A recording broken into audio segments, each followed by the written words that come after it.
पूरा ब्रह्मांडर इतिहास रे चारोटी जुग रही यथा सत्यजुग, त्रेतया जुग, द्वापर जुग और कलिजुग। श्रीमद् भागवत गीता और मालिका एवं अन्यान्य पौराणिक ग्रंथ रे स्पष्ट भाव में कहुई कि कलिजुगर किपरि नाश हेब। प्रत्येक जुगरे धर्मर क्षय हुए एवं अधर्मर वृद्धि हुए एवं शेष में भगवान स्वयं अवतार नहीं सत्यर स्थापना करती।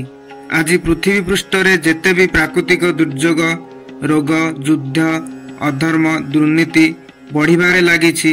लोकमाने प्रश्न करुछंती कि कलिजुग सतरे कौन तार चरण सीमा रे पहुंचीबा को जाउछि कि? आजिका समय रे सारा पृथ्वी पृष्ठ रे रोग, व्याधि, दुर्नीति बढ़िबारे लागिछि, जहार एक उदाहरण 2019 रे आसीथिबा कोरोना। एही कोरोना भाइरस रे केतेक जनहानि हेला, केतेक परिवार उजुड़ी गला। लोकमाने लोकमानंक पाखकु जिबा पई भय करुथिले एवं एतिकी नुहे, दिनकु दिन दुर्नीति, चोरी, नारी बढ़िबारे लागिछि। आज आम देश रे एक झियो एवं स्त्री लोक माने राति रे कोन दिन रे मध्य एकाकी जिबा पई भय करुछंती। प्रत्येक दिन हत्या, अपहरण, बलात्कार बढ़िबारे लागिछि। कलिजुगर मोट समय 4,32,000 वर्ष, एथिरु मात्र प्राय 5,127 वर्ष होईछि। अर्थात कलिजुग एबे मध्य एक शिशु अवस्था अछि एवं एबेठारु आमर एही अवस्था। सत्य, दया, धर्म, सहनशीलता जेपरिकी कमिबारे लागिछि। टिके टिके कथारे लोकमानंकर क्रोध आज सत्यरु मिथ्या शीघ्र लोकमाने स्वीकार करुछंती। पुत्र पितांकु, भाई भाई को सम्मान देउ नाही। धन संपत्ति पाई रक्तपात चलीछि। केही केही वृद्ध पितामातांकु नेई वृद्धाश्रम रे छाड़ी आसुछंती। विवाह रे धन्य देह सौंदर्य को प्राधान्य दिया जाउछि, जेपरिकी लोकमाने लोकमानंक प्रति प्रेम विश्वास कमिबारे लागिछि। लोकमाने दुर्नीति करी निज पावर दुरुपयोग करुछंती।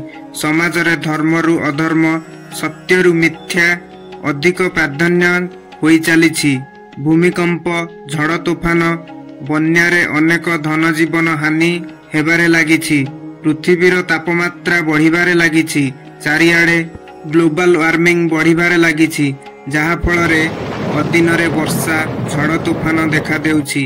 कलिजुगर अंत आसुछि कि नाही एहा तो कहि हेबनी, किंतु एही परि भाबे दुर्नीति, अत्याचार परिवेश को क्षय कले निश्चिंत एहार प्रभाव आमको भोगिबाकू पड़िबो। कलिजुगर शेष एक प्राकृतिक चित्र, किंतु प्रश्न हेउछि आमे कोन करूछु?